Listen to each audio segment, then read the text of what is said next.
हाय दोस्तों, आपका स्वागत है हमारे यूट्यूब चैनल पर। आज हम लोग देखने वाले हैं swap instruction synchronization mechanism. Swap instruction TSL की तरह लॉक वेरिएबल का एक्सटेंशन है, मतलब एडवांस वर्जन है। ठीक है, swap instruction is a busy waiting solution. Swap instruction जो है बिजी वेटिंग सॉल्यूशन है। बिजी वेटिंग सॉल्यूशन का मतलब क्या है? जब कोई प्रोसेस किसी कंडीशन को बार बार चेक करता है तो उसे हम लोग बिजी वेटिंग सॉल्यूशन कहते हैं। ठीक है, it can be use at user mode as a special instruction. Special instruction का मतलब मैंने टीएसएल में भी बताया था। तो इसमें जो स्पेशल इंस्ट्रक्शन जो होते हैं वो कैसे होते हैं? नॉन प्रीएम्प्टिव होते हैं। नॉन प्रीएम्प्टिव का मतलब क्या होता है?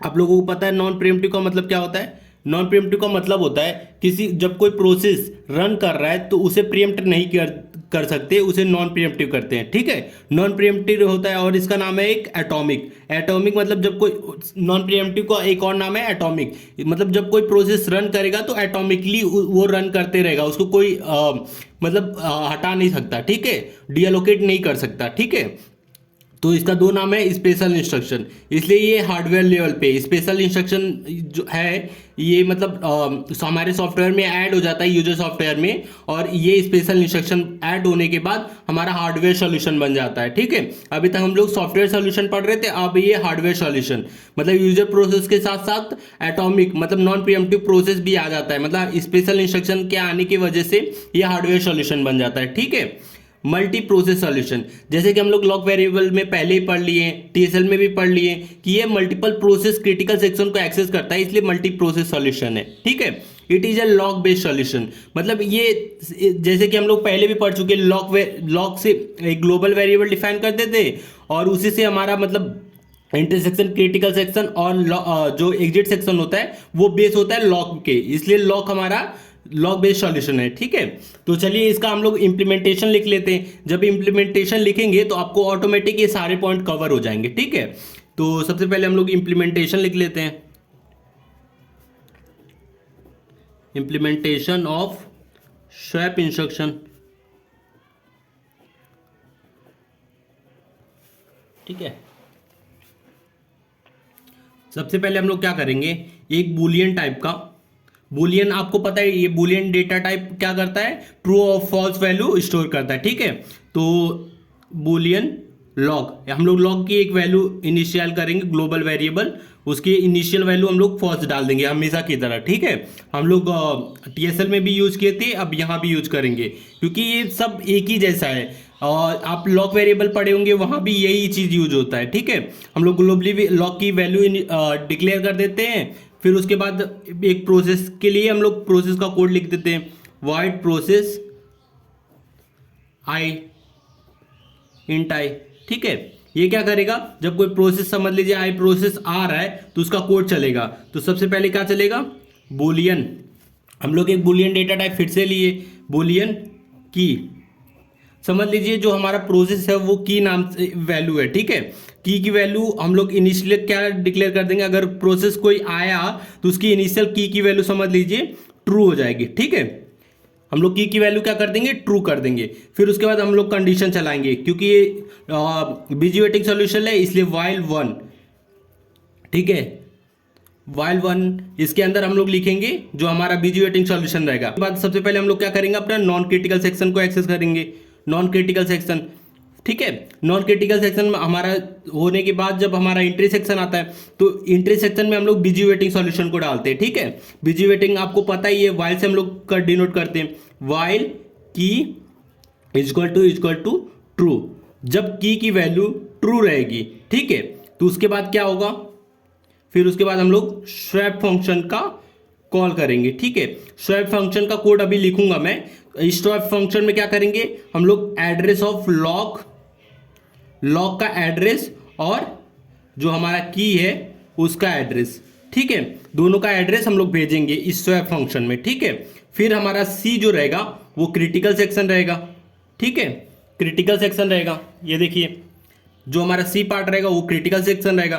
फिर हम लोग डी में क्या करेंगे? लॉक का जो भी वैल्यू है उसको फॉल्स कर देंगे, क्योंकि इनिशियल लॉक की वैल्यू समझ लीजिए ट्रू है। ठीक है, यहाँ स्टार्टिंग में फॉल्स था। ठीक है, यहाँ आने के बाद जब हम लोग स्वयं फंक्शन को कॉल करेंगे तो ट्रू हो जाएगी इसकी वैल्यू, क्योंकि ट्रू होने के बाद फिर हम लोग लॉक की वैल्यू फॉल्स कर देंगे। अभी मैं स्वैप फंक्शन लिखूंगा, स्वैप फंक्शन बेसिकली है नहीं, समझ लीजिए लॉक की वैल्यू क्या है, लॉक की वैल्यू समझ लीजिए ट्रू सॉरी फॉल्स है, ठीक है, लॉक की वैल्यू फॉल्स है, की वैल्यू ट्रू है, तो ये क्या करेगा, लॉक की वैल्यू ट्रू कर देगा, की वैल्यू फॉल्स कर देगा, जस्ट अपोजिट कर देगा। जब लॉक की वैल्यू समझ लीजिए ट्रू हो गया है तो क्रिटिकल सेक्शन एक्सेस करने के बाद लॉक की वैल्यू वापस से फॉल्स कर देंगे, ठीक है।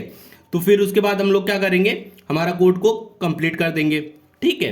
अब ये हमारा हो गया कोड, इम्प्लीमेंटेशन हो गया है, ठीक है। अब हम लोग क्या करेंगे, जो स्वैप फंक्शन लिखे हैं उसका हम लोग कोड लिख लेते हैं, ठीक है। स्वैप फंक्शन क्या कर रहा है, एड्रेस को मतलब भेज रहा है, ठीक है। जब आपको पता है जब एड्रेस भेजेंगे तो एड्रेस को स्टोर करने के लिए हम लोग एक पॉइंटर चाहिए, कॉल बाय रेफरेंस आप पढ़े होंगे, एक स्वैप नाम का जो भी फंक्शन है हमारा, ठीक है, स्वैप नाम का फंक्शन, उसमें हम लोग बूलियन 2 पॉइंटर लेंगे, ए और बूलियन पॉइंटर बी, ठीक है। 2 हम लोग पॉइंटर लिए ए और बी, ये दोनों पॉइंटर क्या करेगा, सबसे पहले हम लोग एक बूलियन टी, समझ लीजिए जैसे हम लोग टेम्प नाम का नहीं एक वेरिएबल लेते थे एक्स्ट्रा कंटेनर स्टोर करने के लिए, तो उसमें क्या करेंगे, सबसे पहले हम लोग टी की वैल्यू, जो भी हमारा नया वेरिएबल लिए टी, उसमें हम लोग एड्रेस मतलब पॉइंटर की वैल्यू डाल देंगे, पॉइंटर ए की वैल्यू डाल देंगे, ठीक है।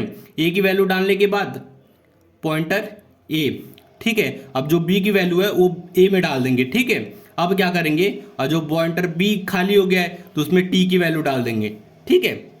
ये स्वैप फंक्शन का कोड है, ठीक है। सेम मैं वही लिखा हूँ, कुछ एक्स्ट्रा नहीं है, पहले जैसे हम लोग लिखते थे सेम वही स्वैप फंक्शन का कोड लिखा हूँ। वो एक एक्स्ट्रा कंटेनर लेते हैं, उसके अंदर वैल्यू डालते हैं, फिर जो वैल्यू खाली हो गया उसके अंदर बी की वैल्यू डाल देंगे, फिर बी खाली हो गया तो वापस से टी की वैल्यू बी में डाल देंगे, ठीक है। तो फंक्शन से स्वैप हो जाएगा, ठीक है। तो अब ये देखिए, अब मैं पूरा कोड समझा दे रहा हूँ, समझ लीजिए इनिशियल कोई वैल्यू है, ठीक है, एक लॉक लेते हैं, ठीक है, हम लोग एक लॉक नाम का वेरिएबल लेते हैं, ठीक है, और एक हमने की लिया है, ठीक है, ठीक है, ये 2 चीज़ हमने ले लिया है। तो सबसे पहले क्या करेगा, समझ लीजिए कोई प्रोसेस है, ठीक है, तो लॉक की क्या वैल्यू हो जाएगी, फॉल्स हो जाएगी, ठीक है। हम लोग लॉक की वैल्यू फॉल्स कर दिए, ठीक है। अब क्या होगा, वॉइड प्रोसेस इंट आई, समझ लीजिए प्रोसेस आ गया है, ठीक है, वो सबसे पहले ये किया एग्जीक्यूट किया, फिर ये इंट आई आएगा, इंट आई आने के बाद ये एग्जीक्यूट करा बुलियन की इक्वल टू ट्रू, अब की वैल्यू भी ट्रू कर दे रहा है, ठीक है, ब्लू की वैल्यू भी ट्रू हो गया, ठीक है। अब कंडीशन जाएगा वाइल 1, जब तक कंडीशन ट्रू रहेगा तब तक ये प्रोसेस चलेगा। नॉन क्रिटिकल सेक्शन को एक्सेस किया, ठीक है, ए एक्सेस करने के बाद समझ लिया एट टाइप टी पे पहले ए एक्सेस किया, ठीक है, ए एक्सेस किया, फिर उसके बाद हमारा बी एक्सेस किया, तो ये क्या है, हमारा एंट्री सेक्शन है, ठीक है, ये हमारा एंट्री सेक्शन है और ये हमारा एग्जिट सेक्शन है, और दोनों को मिला के हमारा क्या बनता है, सिंक्रोनाइजेशन मैकेनिज्म, इसी को बोलते हैं, ठीक है। तो सबसे पहले एट टाइम t1 पे समझ लीजिए पहले ए एग्जीक्यूट किया, फिर बी एग्जीक्यूट करेगा, जब बी एग्जीक्यूट करेगा तो क्या चेक करेगा, पहले चेक करेगा की वैल्यू ट्रू है कि नहीं, की इक्वल टू ट्रू, देखिए की वैल्यू ट्रू है, की ट्रू है तो फिर स्वैप फंक्शन को कॉल करेगा, जब स्वैप फंक्शन को कॉल करेगा तो ये क्या करेगा, address of lock address of की दोनों का एड्रेस भेज देगा, जब एड्रेस भेज देगा तो ये स्वैप फंक्शन क्या कर देगा, फॉल्स को ट्रू कर देगा, ट्रू को फॉल्स कर देगा, स्वैप कर देगा फंक्शन, ठीक है। फिर उसके बाद क्या होगा, जो हमारा प्रोसेस P1 है, समझ लीजिए प्रोसेस P1 आया है, वो क्रिटिकल सेक्शन को एक्सेस करेगा, ठीक है, क्रिटिकल सेक्शन को एक्सेस किया, क्रिटिकल सेक्शन एक्सेस करने के बाद जो लॉक की वैल्यू समझ लीजिए ट्रू था, अब इसको वापस से फॉल्स कर देगा, ठीक है, वापस से फॉल्स कर देगा, फिर उसके बाद वो एग्जिट हो जाएगा, ठीक है। अगर वीडियो अच्छा लगा हो तो प्लीज़ वीडियो को लाइक और हमारे चैनल को सब्सक्राइब करें।